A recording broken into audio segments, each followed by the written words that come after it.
Another day, another basketball stories na naman ang pagkikwentuhan natin. At ngayon nga ay ang pag-uusapan natin ang balitang may request nga daw sa DeAndre Ayton sa Los Angeles Lakers at ang balitang pag-alis pa ni Jonathan Kuminga sa Golden State Warriors. Pumasok na nga ang Los Angeles Lakers sa panlimang araw ng kanilang training camp kung saan nagkaroon nga sila dito ng mas agresibong 5-on-5 practice.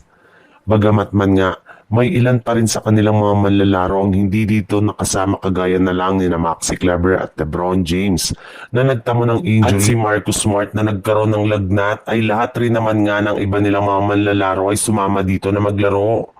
Naging solid nga ang kanilang practice kung saan nagkaroon nga dito ng maagang performance ang lahat ng kanilang mga key players. At pagkatapos nga ng kanilang game ay mismo si DeAndre Ayton na ang nagsabi na simula nga daw nang sumali siya sa Lakers ay hindi pa rin nga naman nga niya nakakasamang maglaro ang kanilang mga superstar teammate na sina LeBron James at Luka Doncic. Pero masaya nga siya gayong sigurado nga na darating ang araw sa mga susunod na linggo na makakasama na niya ang mga ito sa kanilang practice at yan nga ay ang pinaka-inaabangan niya ngayon sa Lakers.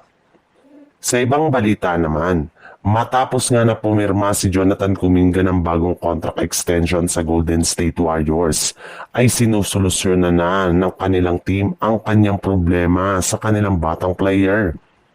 Binibigyan na rin naman nga ito ng mas mahabang playing time na siyang ikinatuwa nito ngayon.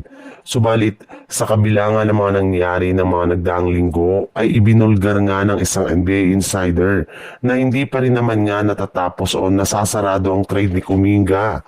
Sa katunayan, meron na rin naman nga daw pong lamat ang relasyon ni Kuminga at ng kanilang coaching staff, especially ng kanilang head coach na si Steve Kerr matapos siyang ibangko nito ng last year.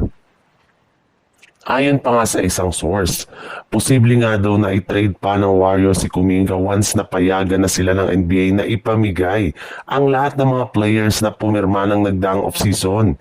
Mismong si Kuminga na rin naman nga nagsabi na gusto nga niya na maging number 1 option sa isang team na siyang rason bakit mas ginusto niya ngayon na magbago ng numero mula sa jersey number 0 hanggang sa jersey number 1.